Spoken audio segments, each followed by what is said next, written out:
Então aqui já tem nós temos a pequena listinha de correções para fazer.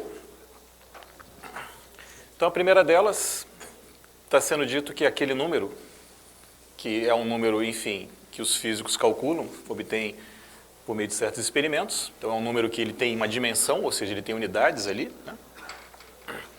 Então esse número está sendo dito que é a constante de Planck. Isso é um pequeno equívoco, na verdade a constante de Planck é um número que é o H, que é, na verdade, aquele sujeito que está escrito ali, aquele H com uma barrinha, é simplesmente a constante de Planck dividida por 2π. Então H é a constante de Planck. Então se vocês quiserem obter a constante de Planck que os físicos costumam utilizar, vocês multiplicam aquele número por 2π. Tá? Então esse é uma pequena coisinha para eu contar para o meu colega Arthur Lopes, se é que ele não está nos vendo na transmissão ao vivo, se qualquer coisa ele vai me cutucar pelo celular e me perturbar. Então tá, então esse é um pequeno comentário. Onde é que nós estávamos? A gente está tentando construir ou de alguma não construir, mas exibir como é que os físicos construíram uma nova mecânica para lidar com fenômenos, basicamente fenômenos microscópicos. Então, meu modelo mental o tempo todo, acho bom, cada um tem o seu, mas eu sempre gosto de pensar em elétrons. Elétrons são caras familiares, né? Toda vez que você está utilizando o teu telefone, o seu computador, quer dizer, qualquer aparelho eletrônico, a palavra sugere isso, um aparelho eletrônico funciona porque tem elétrons que estão se movimentando dentro dos circuitos, né? Toda vez que você coloca uma coisa na tomada lá para plugar o teu celular e carregar, todas aquelas fiações ali, tem elétrons que estão caminhando lá dentro e fazendo essas coisas funcionarem. Então, entender o movimento dos elétrons é uma das coisas que a mecânica quântica ajuda a fazer. Tá? Então, quando eu tento concretizar assim, a mecânica quântica, eu sempre tento pensar que a gente está tentando entender o movimento de elétrons, mas são partículas pequenininhas, de maneira geral. Né? Bom, então feito esse pequeno comentário sobre a constante de Planck, o que eu estava tentando dizer para vocês é que, de alguma forma, a mecânica quântica é uma teoria que tem a ver com operadores. Então, a mecânica clássica, ontem eu escrevi a equação do Newton para vocês, e, na verdade, muitas vezes, o que as pessoas utilizam é uma versão mais ou menos aí do início do século XIX, uma versão das equações de Newton que é chamada de a mecânica newtoniana. Então, basicamente, tentar escrever de maneira simples aqui, a gente poderia piorar muito as coisas se quisesse, mas uma versão simples do que é uma newtoniana, que é uma outra maneira da gente tentar escrever as equações da mecânica, é uma função que depende, basicamente, da posição e do momento, e o momento para fins práticos aqui do nosso pensamento é simplesmente a massa vezes a velocidade, se vocês quiserem, tá? Muitas vezes os físicos gostam de anotar a posição por Q, pela letra Q, mas eu vou usar o X para a gente não ficar muito inconsistente com a anotação que já está sendo usada. Então, por exemplo, uma newtoniana poderia ser assim. Poderia ser isso. Mais um V de X, onde V de X é uma função que a gente chama em geral de potencial e tal que a derivada dessa função, ou menos a derivada dela, ou menos o gradiente dela, se for de mais dimensões, é a força newtoniana. Tá? E as equações de movimento podem ser escritas então como um sistema de duas equações, é um sistema então agora de primeira ordem, o x ponto é dado por isso e o p ponto dado por isso, as derivadas temporais. Né? Então isso é uma maneira de escrever a mecânica, a gente pode resgatar as equações de Newton se vocês fizerem as continhas aqui. Tá? Então a questão toda eu disse que a mecânica clássica ela é baseada em equações diferenciais ordinárias, que dependendo da natureza desse v de x, podem ser equações não lineares. A mecânica quântica vai ser baseada em operadores lineares, que a gente tem que então achar os espaços adequados, tá? Mas vão ser operadores lineares que de alguma forma vão ser criados a partir desse tipo de coisa. Então, como criar esses operadores, como arrumar isso daí? Então é mais ou menos isso que a gente está conversando aqui. Tá? Então, como descrever o movimento de uma partícula, de um elétron, eu gosto dos elétrons, que um elétron que caminha ao longo de uma reta, por exemplo, ou que caminha no R2, no R3, tá? Como é que a gente faz isso? E o elétron submetido a uma força que é descrita por esse potencial. Bom, então, seguindo aqui, a gente tinha comentado alguns operadores ontem, alguns operadores de pegar uma função e multiplicar por outra função, ou multiplicar por uma coordenada, que é um caso particular. Então vamos prosseguir falando de outros operadores que são interessantes e que vão reaparecer para a gente. Tá? Então, o operador momento. Então, exatamente. De alguma forma, a gente quer associar um operador com esses caras aqui. Aquilo que classicamente é chamado de momento, nesse mundo quântico vai estar associado a um operador, que é alguém que tem que descobrir quem é, e que os físicos, então, depois de matutar para cá e para lá, entenderam que aparentemente uma boa possibilidade é fazer isso. Pegar o operador que pega uma função e leva em sua derivada. Tá? Se eu tenho uma n coordenadas, então é claro que eu posso considerar a derivada em relação a uma delas, então, sei lá, xj no caso, tá? Então estou fixando um certo j. Então estou fazendo um operador que leva uma função na sua derivada naquela componente, naquela direção, e multiplicado por i, que é o número que todo mundo conhece, e h cortado, que é esse número que está aqui. O valor exato dele não importa muito nesse momento para a gente, mas o que é fundamental é dizer que é um número bem pequeno. Então, se vocês olharem, é algo da ordem de 10 a menos 34, então é um número muito pequeno. Basicamente, se esse número fosse zero, a gente poderia dizer que a mecânica quântica não existe, e a gente resgataria, deveria pelo menos resgatar a mecânica clássica. Mas como esse número ele é diferente de zero, a gente tem de fato alguma coisa diferente acontecendo. Tá?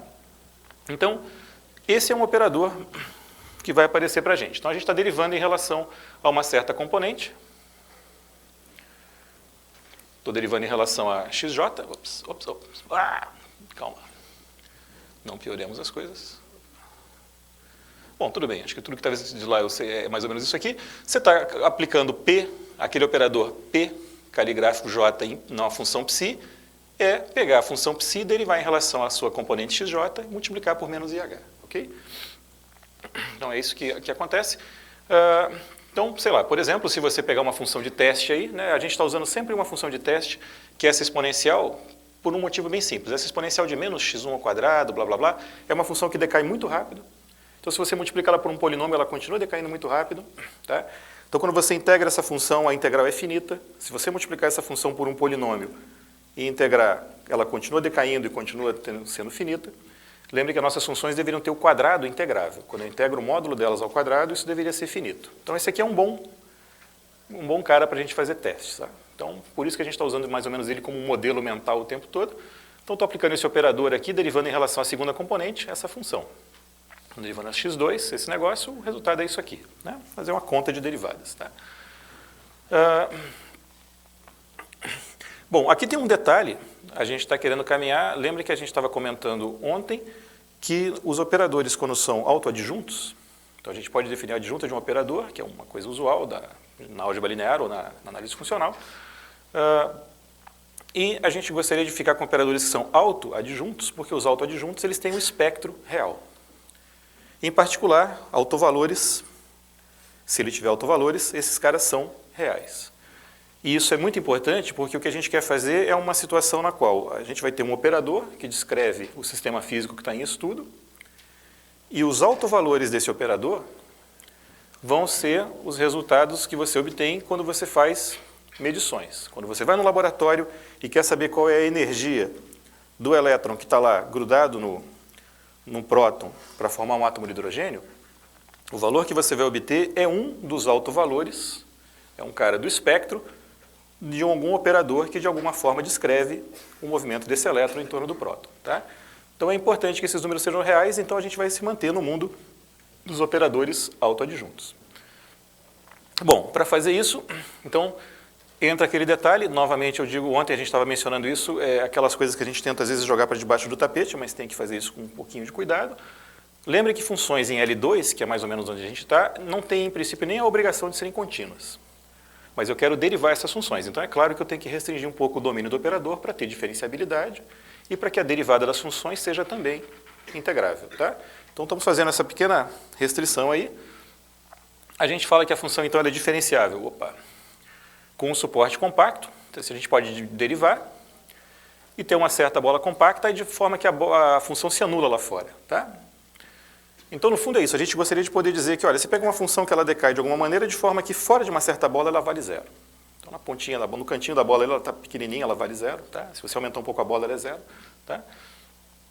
E A gente define, então, o domínio desses operadores como sendo os psis, tais que essa função ela é diferenciável, um suporte compacto, ou seja, fora de uma certa bola ela está se anulando.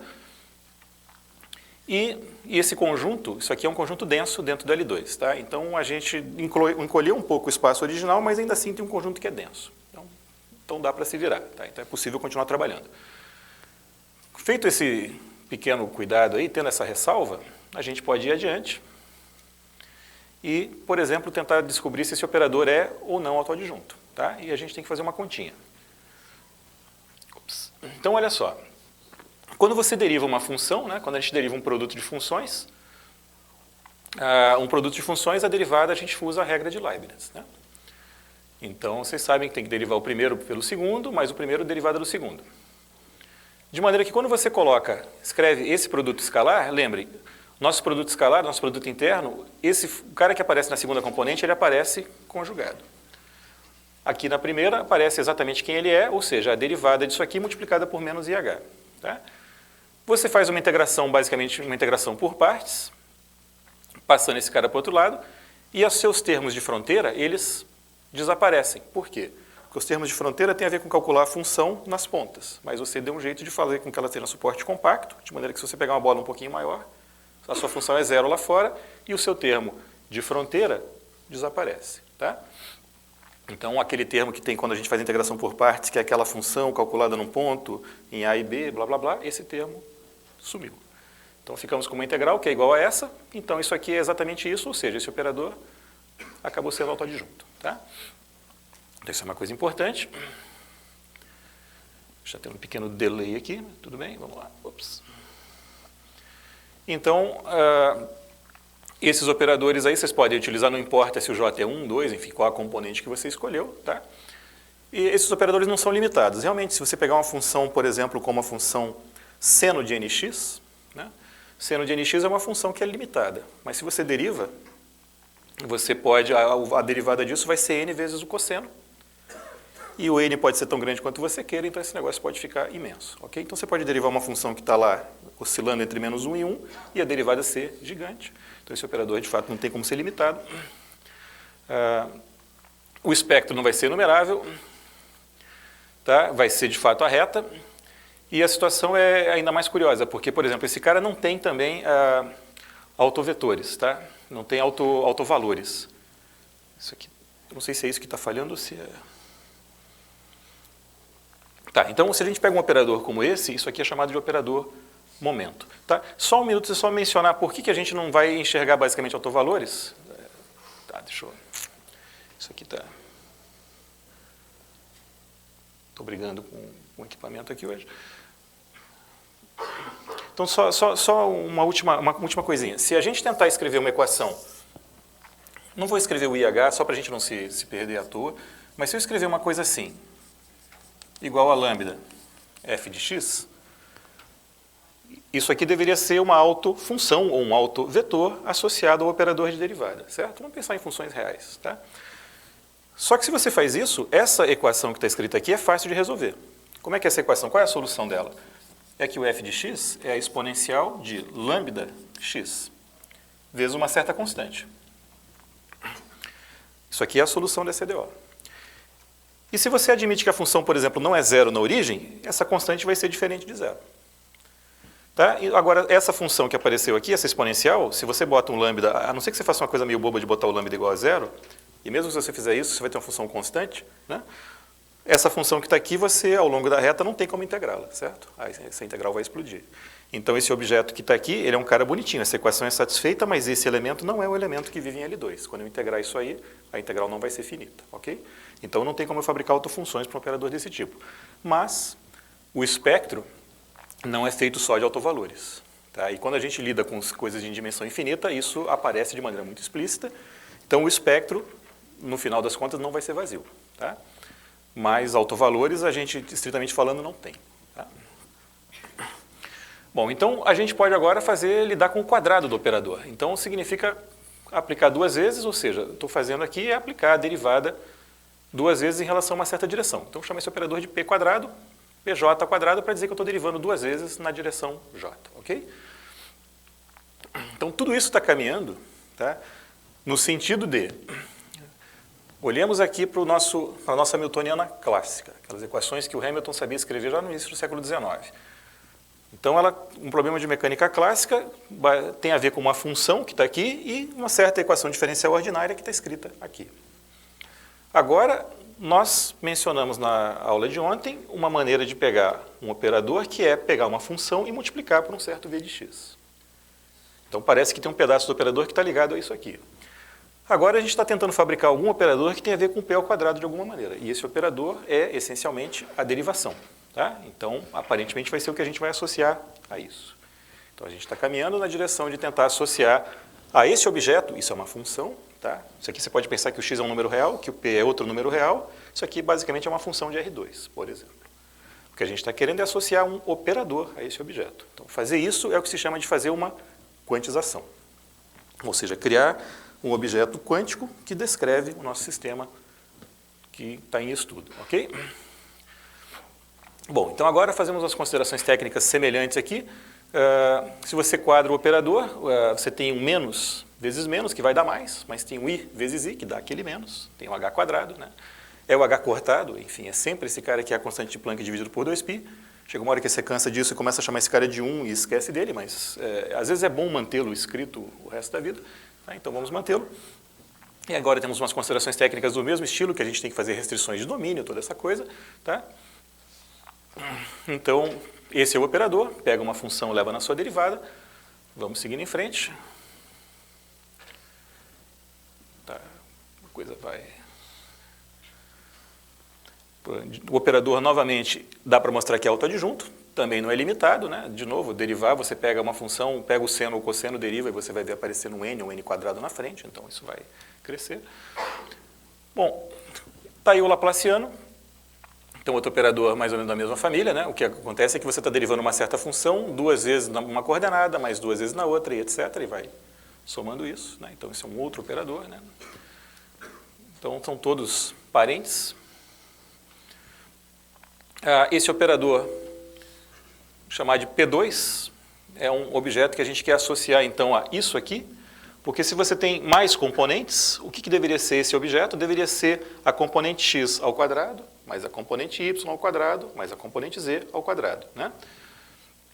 Então, se a gente está escrevendo as equações da mecânica, por exemplo, em dimensão 3, seria exatamente o que apareceria. Você tem um momento em relação a uma coordenada, em relação a outra, né? Que corresponde essencialmente às velocidades em cada uma das componentes, né? Então, você pode definir esse operador, que essencialmente é isso, são os quadrados das derivações em relação a cada uma das componentes, tá? Esse operador também vai ser autoadjunto, também não vai ser limitado, enfim, goza das mesmas virtudes e dos mesmos defeitos dos outros, tá? Então, no fundo, o p quadrado, né, o nosso operador, a gente fazia aplicar os p's, quando você utiliza o p, deriva e tem que multiplicar pelo h ao quadrado, né? Então, isso aqui, no fundo, é o laplaciano multiplicado por uma constante mágica, que é essa constante de Planck, tá? Dividida por 2π. Eu também vou abusar da anotação e chamar isso de constante de Planck, embora já tenha feito a ressalva de que a constante de Planck é o h, tá? Só para não ter que ficar falando a constante de Planck dividida por 2π, que é muito chato. Então, temos esse operador, que não possui autovalores. O motivo é, o que eu fiz aqui basicamente é o que se aplica naquele caso, tá? Então, a explicação é basicamente a mesma. Bom, aí a gente diz que um operador autoadjunto, ele é positivo, e a gente denota ele exatamente dessa maneira, se você tiver que o produto interno do psi com a psi é um cara maior ou igual que zero para qualquer psi que vive no domínio de A, tá? Ou seja, você tem um sinal definido para essa expressão, então isso aí a gente fala que o operador ele é positivo. Se você tiver que isso aqui é estritamente positivo, ou seja, não pode realmente ser zero, a gente fala que ele é estritamente positivo. Tá?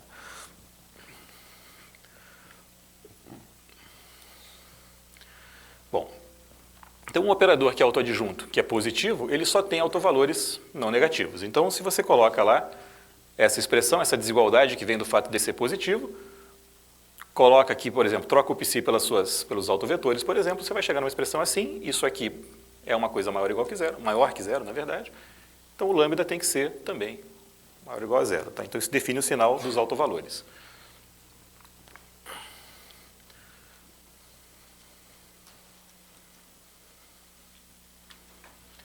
Hoje estamos mais lentos do que ontem. Isso é normal, a preguiça vai batendo no segundo dia.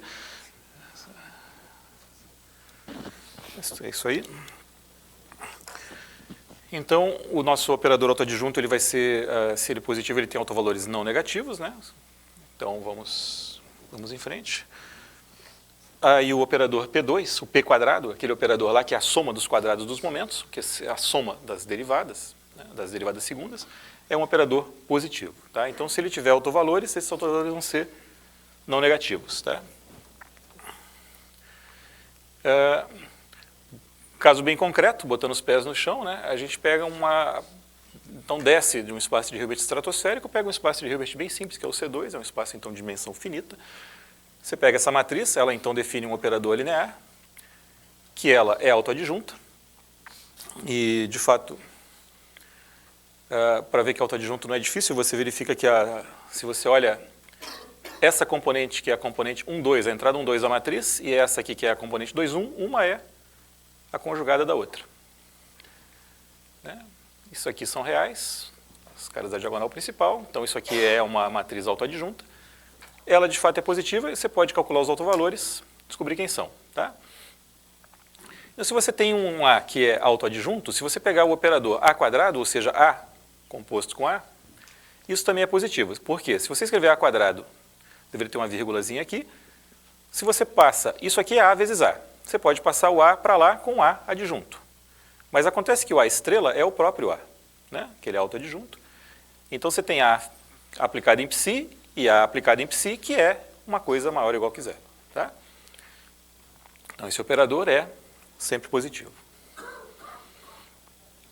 Bom, agora, exatamente, quando você tem um sistema físico governado por um hamiltoniano como esse, ou seja, você tem uma partícula, por exemplo, em dimensão 3, isso aqui é o quadrado do momento, ou seja, é a componente 1 do momento ao quadrado, a componente 2 ao quadrado, a componente 3 ao quadrado. Tá? Dividido pela massa, isso é a expressão que a física tem para calcular a hamiltoniana, ou seja, para ter as equações de movimento, e esse aqui é o potencial, que é uma função V de R3 em R. Tá? E essa função, em geral, a gente gosta de trabalhar com uma função que seria diferenciável, menos o gradiente dela vai ser a força. Tá? Então, esse então é um hamiltoniano, essa é a função de Hamilton do sistema. Tá? Então, se a gente quiser escrever as equações de movimento, a gente resolve exatamente esse sistema aí. Então, acho que eu não errei, consegui escrever as equações direito. Então, essas são as equações de movimento, é um sistema de equações de primeira ordem, que, obviamente, você pode, às vezes, resolver explicitamente, pouquíssimos casos, mas quando você não resolve explicitamente, não tem problema, você tem teoremas que garantem a existência de soluções. Com uma certa condição inicial, você tem a existência e a unicidade da solução, que passa por aquele ponto num certo instante. Né? A gente pode usar, então, toda a teoria das EDOs a nosso favor. Tá? Então, isso é o que faria para resolver um problema de física clássica. Se eu tivesse um elétron que está se movimentando no espaço, ou seja, com 3 componentes, 3 coordenadas, submetido a uma força que é descrita por esse potencial, isso aqui são as equações de movimento. Então, sabendo onde o elétron está, por exemplo, nesse exato momento, a minha partícula clássica, por exemplo, a Terra, por exemplo, sabendo a posição da Terra hoje, sabendo as forças que atuam sobre a Terra, eu posso calcular a trajetória da Terra e fazer uma previsão de onde vai estar a Terra daqui 10 minutos, daqui 30 anos, 400 anos. Tá? Se você tiver uma descrição exata das forças, você deveria ter uma descrição exata da posição e da velocidade da Terra em qualquer outro instante futuro. E passado, se você quiser passar as equações para trás, também pode, não tem problema nenhum. Tá? Então você tem uma previsão completa do que vai acontecer. Então isso é o que, em geral, se acostumou a pensar na mecânica clássica. Então a força, justamente, estou pensando aqui que se você pensa que o x está em R3, né, isso aqui deveria ser o menos o gradiente, né, então um abusinho de notação aqui, né, não é a derivada exatamente. Né. Então você tem uma força, se você fizer as continhas, você descobre que das equações de Hamilton você obtém exatamente, se você fizer as contas, que a massa vezes a derivada segunda de x é igual à força em x, que é exatamente a lei de Newton. Então, essa é uma maneira matematicamente um pouco mais elegante, mais sofisticada de reescrever as equações de Newton, né? A equação de Newton. isso é a mecânica clássica. O x é a posição, p é o momento. Como eu disse, o momento é basicamente a massa vezes a velocidade. Tá? Pode, às vezes, um pouco mais complicado que isso, mas fundamentalmente é isso. Ok. Então, exatamente, a mecânica clássica nos habitua a pensar em trajetórias. Então, você pegar a condição inicial, resolver uma equação diferencial ordinária, que pode ser linear, pode ser não linear, pode ser o que for, e tentar acompanhar a trajetória da partícula, saber onde ela vai estar. Então, a gente se habitua na mecânica clássica a ter algo que é completamente determinista. Se eu quiser saber exatamente qual vai ser a velocidade da Terra e a posição da Terra daqui a 30 anos, se eu conhecer exatamente as forças, eu tenho, em princípio, condições de fazer essa conta. A gente consegue prever a trajetória de um cometa para daqui a 20 anos. A gente consegue saber que o cometa de Halley, que eu vi no ano de 86, vai voltar no ano de sei lá quanto, eu espero revê-lo, e a gente consegue fazer essa conta. Nós sabemos exatamente quando ele vai ressurgir no céu e tudo mais, em que posição ele vai ressurgir, tá?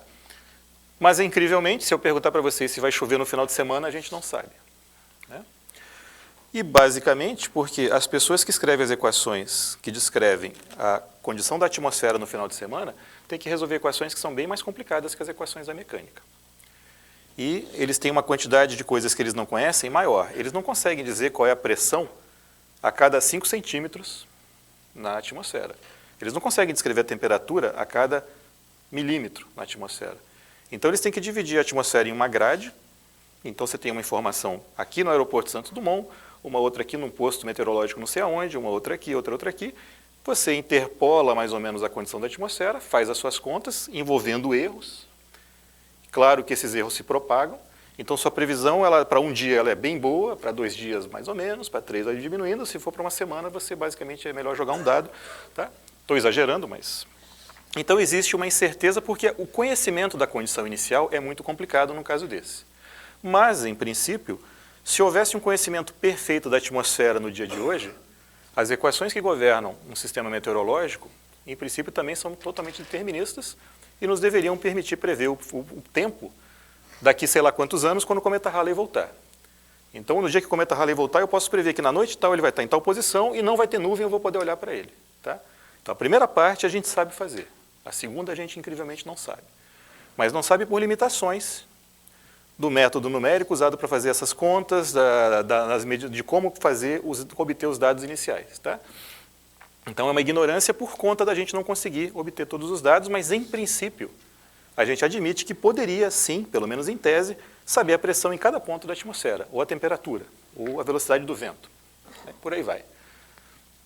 O que a mecânica quântica vai nos jogar na cara daqui a pouco é uma situação na qual, mesmo o conhecimento preciso da condição inicial, vai permitir fazer uma evolução temporal totalmente determinista de um objeto, que eu já vou dizer quem é, mas esse objeto que evolui temporalmente não permite dizer onde exatamente as coisas vão estar.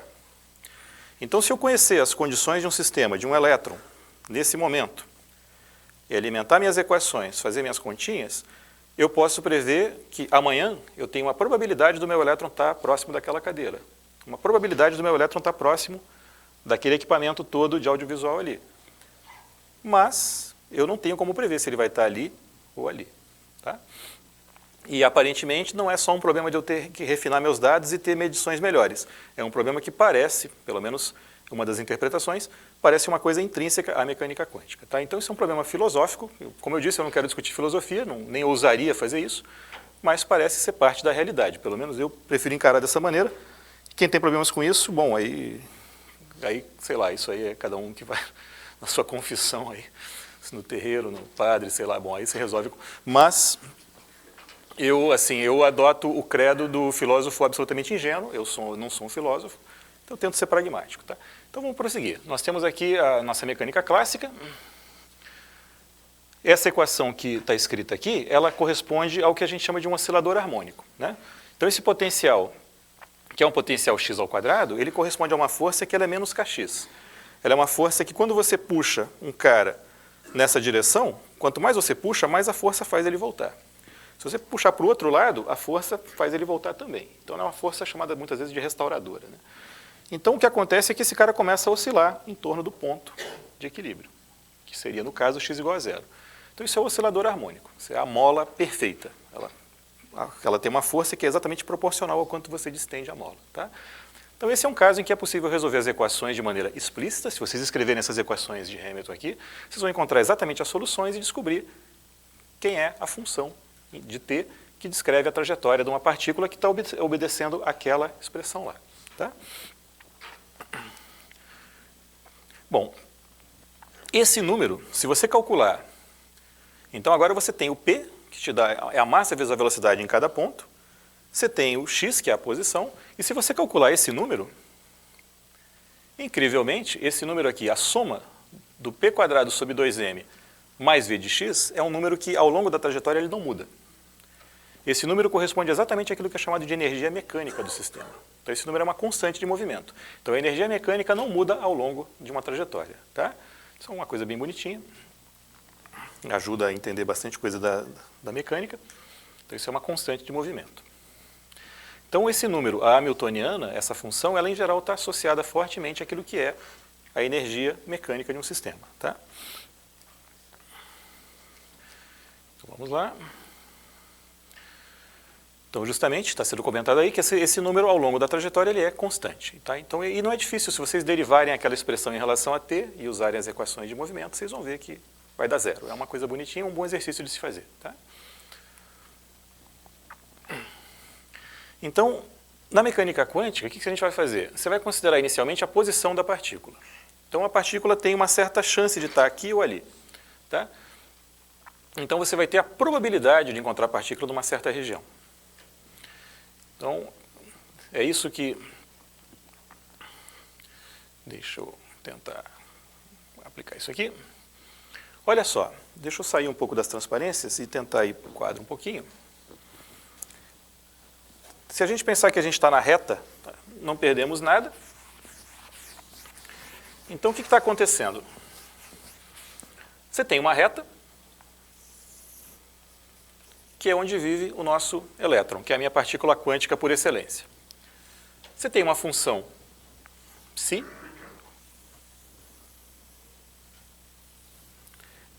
Lembre que a função psi, na verdade, ela é uma função complexa. Então, eu estou fazendo um gráfico que tem uma parte real e tem uma parte imaginária. Né?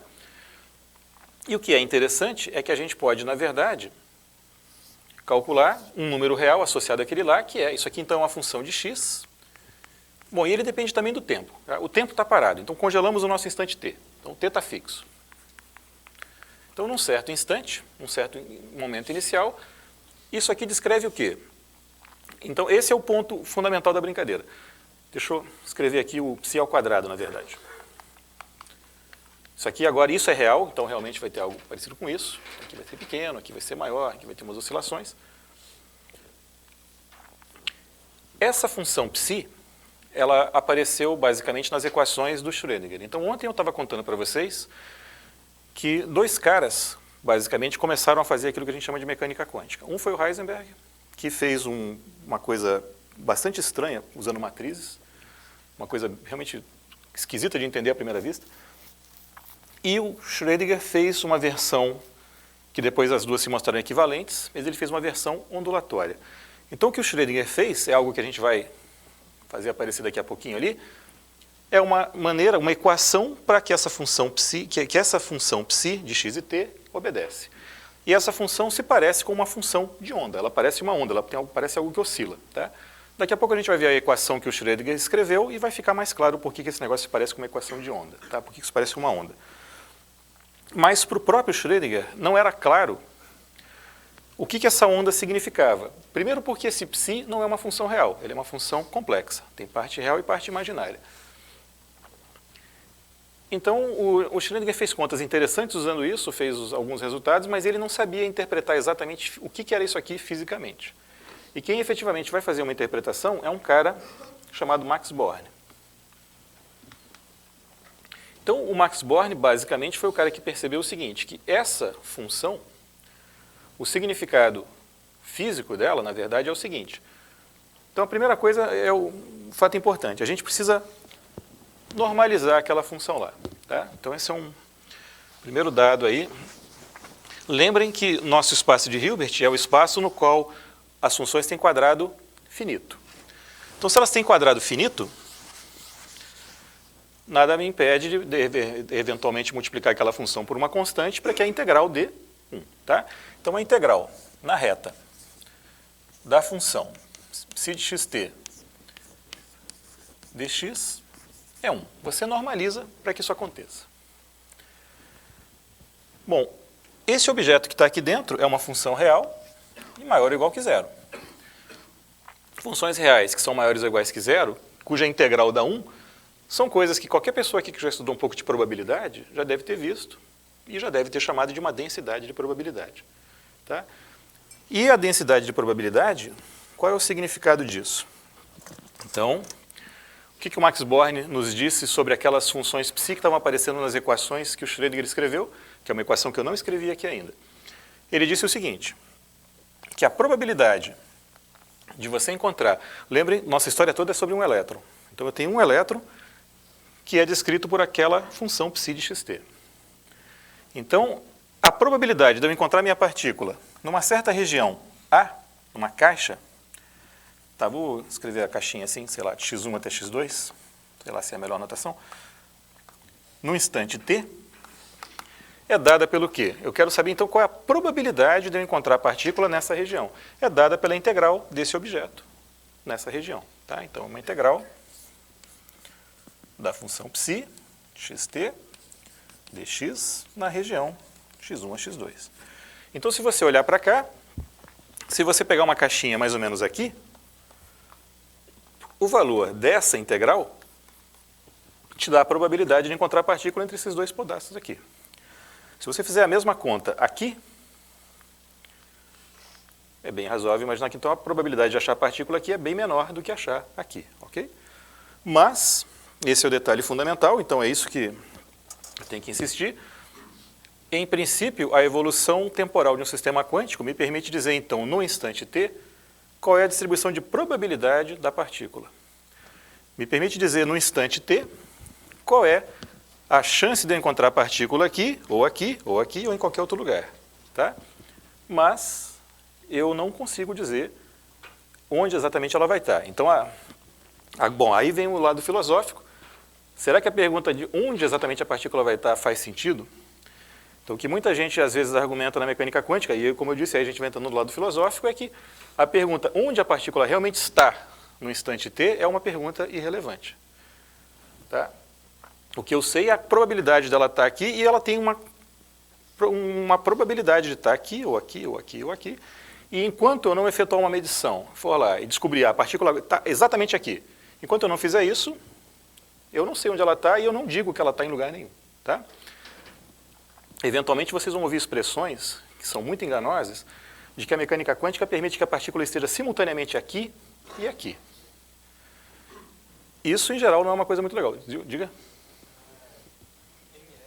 Uhum.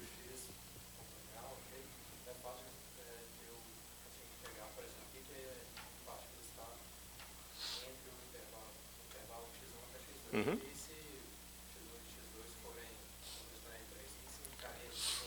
Pega uma caixa. Você pega um cubo.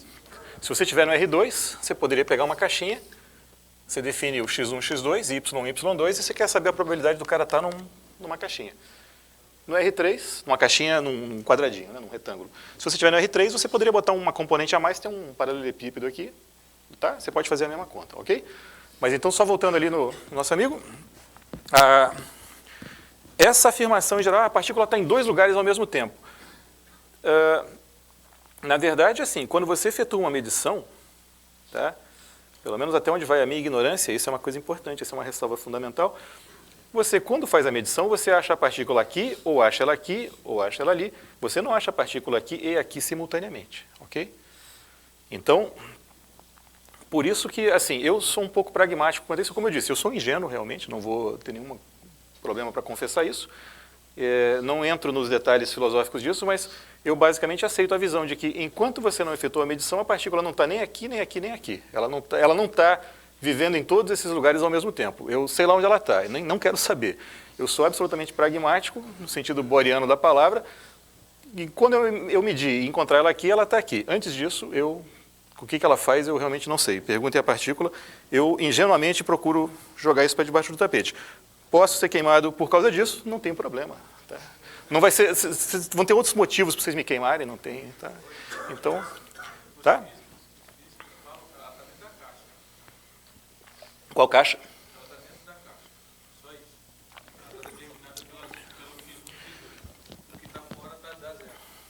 Sim, se a probabilidade, essa probabilidade aqui, se ela decair, né? Se imagina, por exemplo, se essa função fizer isso, né? Imagina que a função fez isso. Então a probabilidade de encontrá-la nessa região é zero. Nessa também. Então ela está dentro dessa caixa grandona.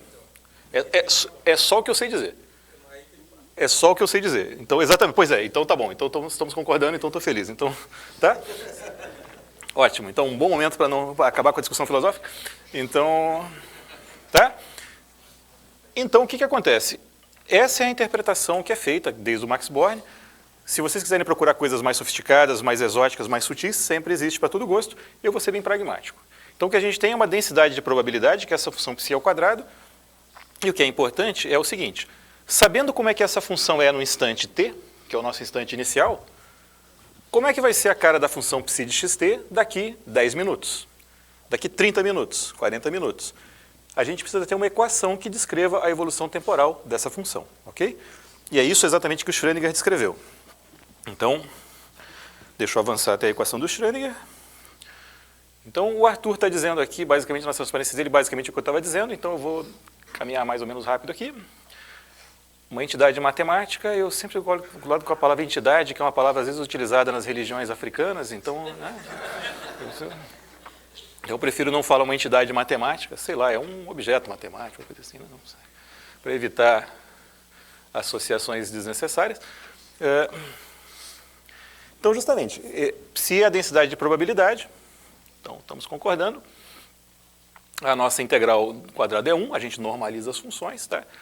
Essa normalização não tem nenhum problema, porque quando a gente lida com essas equações, as equações que vão aparecer depois são equações lineares, então multiplicá-las por uma constante para ter a normalização não vai estragar em nada a nossa vida, tá? Isso está ótimo. Faço aqui um pequeno comentário, talvez alguns de vocês saiam aí, vão dar uma olhada nos pôsteres, vão encontrar uma outra coisa que chama-se a equação de Schrödinger não linear. Tá? Que existe. Vocês ainda nem sabem qual é a de Schrödinger, mas tem a de Schrödinger não linear, que é uma coisa ainda mais sofisticada, na qual multiplicar as funções por uma constante já modifica as soluções. Então, as pessoas que trabalham com essas equações de Schrödinger não lineares, tá, eles têm que gastar um tempinho provando que a integral do psi ao quadrado permanece constante, porque senão a interpretação disso como probabilidade se perderia. Tá? Então, um pequeno comentário, vocês daqui a pouco de repente vão encontrar isso aqui, tem pelo menos um pôster sobre isso, ou teve já, sei lá, não sei, mas... Bom, então aqui, exatamente respondendo a pergunta que você estava fazendo, você tem uma caixinha, você tem um objeto tridimensional, que é exatamente um paralelepípedo, você calcula a integral naquela região, tá? Então você tem dentro daquele tijolo, saber qual é a chance de você ter a sua partícula lá dentro, tá? Bom, agora, exatamente, a gente quer saber como é que a família evolui em função do t. Tá? Então vamos seguindo aqui. Chegamos, finalmente, esse é o momento mágico. Então essa equação é a equação que o Schrödinger escreveu. Tá? Então, o Schrödinger é um cara que ele conseguiu escrever uma equação que, se vocês olharem bem, essa equação ela é super bonita. Se você tapa os olhos aqui e ali, você vai encontrar objetos familiares. Se você tapa esse IH, essa equação que tem uma derivada do psi em função do t, uma derivada de primeira ordem, parece o quê? Parece algo que aparece na equação do calor. Né? Você olha para o lado de cá, parece a equação do calor. Por outro lado, esse termo em derivada segunda aqui é um termo que aparece na equação de onda. Só que a equação da onda ela tem uma derivada segunda do lado de cá. Né? Derivada segunda temporal. E a equação do Schrödinger tem mais esse termo aqui, que tem esse V de x, que o V é a força, é o potencial, e ele de alguma forma te diz como é que a partícula vai mais para cá ou mais para cá. Ou seja, a força de alguma maneira determina a posição. Ela empurra mais a partícula para um lado ou para o outro, a força conta onde é mais provável ou onde é menos provável encontrar a partícula. Tá? Então a força aparece explicitamente por meio desse potencial. Então essa equação, ela tem algumas características que são um pouco na direção da coisa que aparece em equações do calor, tem algumas características um pouco de equação de onda. Ela é meio que um híbrido das duas. Tá? Então essa é conhecida como a equação de Schrödinger, que está escrita aí. E o que aconteceu? No fundo, esse termo aqui é o termo de evolução temporal. Aqui, esse operador é o operador momento. Então, lembrem, como é que era o hamiltoniano? Então, o que eu acabei de apagar aqui, muitas vezes, o lado de lá da equação é, se a gente lembrar do hamiltoniano, ele era p² sobre 2m mais v de x. Como é que eu transformo esse bicho aqui em operador? Que às vezes é um operador chamado de H-chapéu, né? O operador hamiltoniano. No lugar do momento, eu vou colocar os operadores derivação, derivar duas vezes em cada componente. Então eu tenho derivada dessa função duas vezes em relação a x1, duas vezes em relação a x2, duas vezes em relação a x3. Né? Tenho essa constante mágica que aparece na frente e divido tudo por 2m. Exatamente como aqui. E o v, que operador que ele vira? Ele vira o operador pegar uma função e levar na função multiplicada pela função v de x. Tá? Então esse objeto, isso é uma função, ele é transformado no operador desse jeito. A gente troca o operador momento pelo operador derivação, a gente troca o operador, a função que está escrita aqui, que tem a ver com p, troco pela derivação em relação a x. A função de x, troco por multiplicar pela função v de x. Então, troquei isso, que é uma função, por um operador. Uma transformação que leva funções em funções, dada por isso. E do lado de cá, a gente tem a evolução temporal, temos essa derivada. Tá? Então, essa equação, se você conhecer a função psi no dia de hoje, se você souber o que é a descrição da tua partícula hoje, você consegue descrever a sua partícula amanhã, quinta-feira, sábado, domingo, ou seja, em qualquer momento futuro. Tá? Mas, e esse é o ponto fundamental, você só consegue descrever uma função assim que te diz a probabilidade das coisas estarem aqui ou ali ou lá. Você não consegue dizer exatamente se a partícula vai estar nesse ponto, nesse ou nesse aqui. Tá? Então, essa é uma diferença crucial com relação à mecânica clássica. Mas a evolução temporal da função psi, ela é determinista. E ela é dada por essa equação. Tá? Então, de maneira bem explícita, para quem gosta, né? Para ficar assustado. Então, olha só. Se você tem uma partícula que tem um potencial que é dado por esse, por exemplo, x1² mais x2², é um potencial que, enfim, cresce bem rápido quando você se afasta da origem, né, nessas direções. Então, a equação de Schrödinger vai ser isso aqui. Está aqui todas as derivadas, está aqui o termo de v de x, ou seja, você multiplica a função v de x pela função psi. Okay? Bom, então, justamente aí o Arthur está repetindo essa história de que esse objeto é a probabilidade de você encontrar a partícula numa certa posição. Tá? Exatamente aí as afirmações que eu estava fazendo agora, de você ter essa função hamiltoniana se transforma nesse operador. Então, isso é o que se chama de fazer uma quantização. Tá? E aí a gente, então, transformou uma função no operador. Isso é a quantização, digamos assim, padrão do hamiltoniano. Tá? Aqui vai um pequeno comentário também. Existem outras maneiras de fazer quantização. Tá? Então, tem uma coisa chamada de quantização geométrica, tem quantização de Weyl, tem diversas outras receitas de como você quantizar. Então, tem caminhos a serem seguidos. A gente está tentando ficar aqui nos exemplos mais simples para evitar complicações desnecessárias, mas está sendo bem pragmático na maneira de passar da função para um operador. Tá? Mas isso gera questões, às vezes, sutis. Então, por isso, eu não vou querer entrar em todo esse tipo de detalhe, mas só deixo, por exemplo, imagina que o hamiltoniano tivesse uma coisa que é x vezes p. Você deveria trocar o x pelo operador que é multiplicar uma função por x. E deveria trocar o p por uma derivação.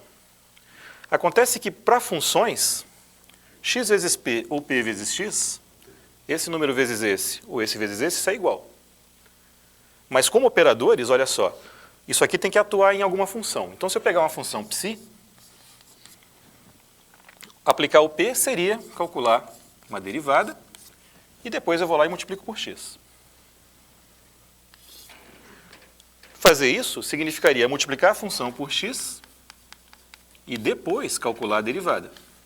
Tá, e tem os menos IH e sei lá onde aí, tá? Tudo bem. Então, isso aqui não é igual a isso.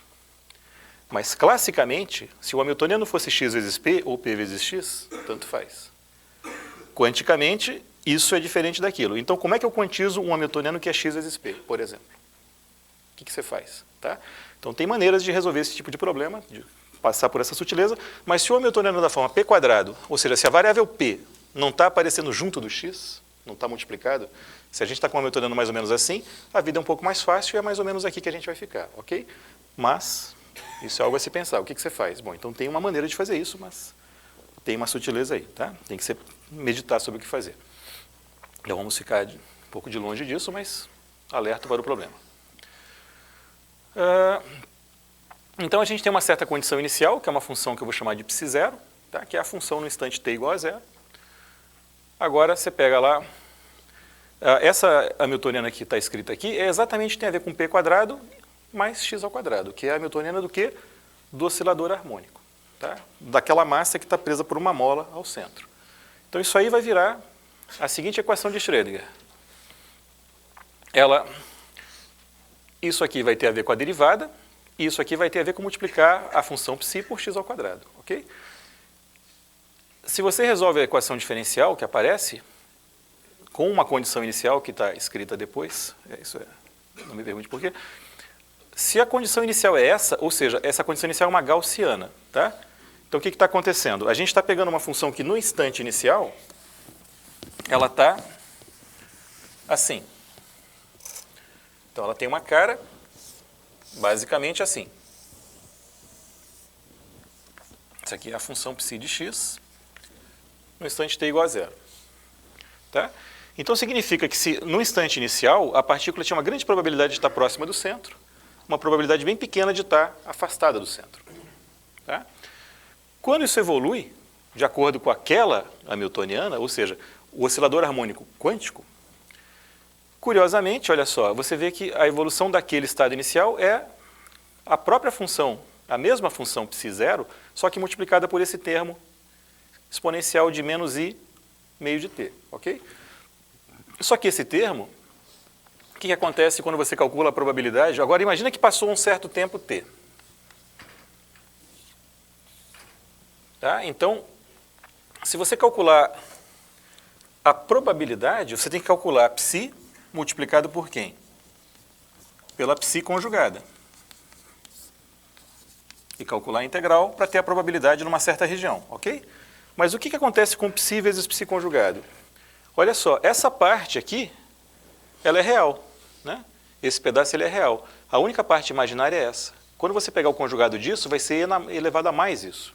Então a parte imaginária desaparece. Isso aqui some e você obtém que o psi² é isso que, no caso, é independente do tempo. Então isso aqui, quando você calcular o psi², ele vai ser algo parecido com isso de novo. Tá? Isso aqui podia ser o psi² também. Então, assim, nesse caso, a densidade de probabilidade ela é a mesma.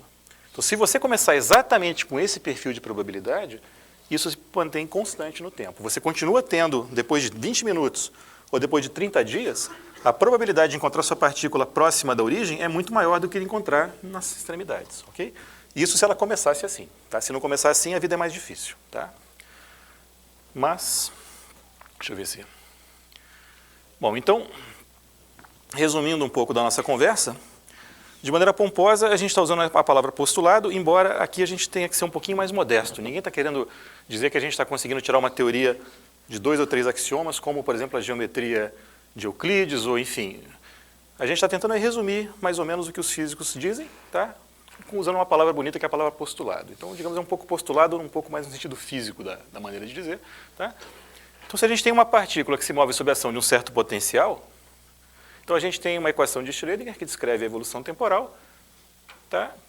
Então que satisfaz a equação de Schrödinger, essa função psi de xt, e a probabilidade de encontrá-la num certo conjunto C, no instante t, é dada pela integral desse cara aqui. Tá? Então é basicamente isso que resume a nossa conversa de hoje. Então é exatamente aqui que eu vou parar por hoje, e a gente continua tentando entender melhor isso amanhã, ok? Então é isso. Obrigado.